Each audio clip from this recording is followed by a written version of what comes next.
मैं राणा आस मोहम्मद सभी देशवासियों को, प्रदेशवासियों को और अपने शहरवासियों को 15 अगस्त स्वतंत्रता दिवस की बहुत बहुत हार्दिक शुभकामनाएं देता हूं। और मैं जो हमारे नौजवान हैं उनके लिए एक संदेश भी देता हूं कि हमारे देश कैसे आज़ाद हुआ था, किस तरह से हमारे बुजुर्गों ने कुर्बानियां दी थी, किस तरह शहीद भगत सिंह को फांसी पे चढ़ाया गया था, किस तरह से राम प्रसाद बिस्मिल और अशफाकुल्ला जो इकट्ठे बैठे खाना खाते थे उनको फांसी पे चढ़ाया गया था।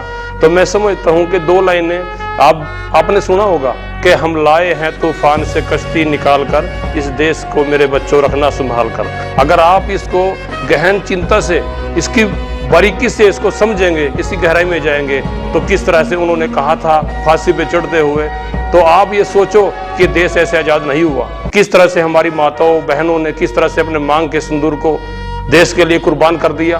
अशफाकुल्ला खान को फांसी पे चढ़ाया गया, जब उससे आखिरी ख्वाहिश पूछी गई तो उसने कहा कि कुछ आरजू तो नहीं है, मगर आरजू तो ये है, लाके जरा सी रख दो खाके वतन कफन में। तो मैं सभी नौजवानों से, अपने देशवासियों से, शहरवासियों से हाथ जोड़ के अपील करता हूं कि आपसी भाईचारा बना के रखें और जो आज़ादी मिली है इसको संभाल के रखना है।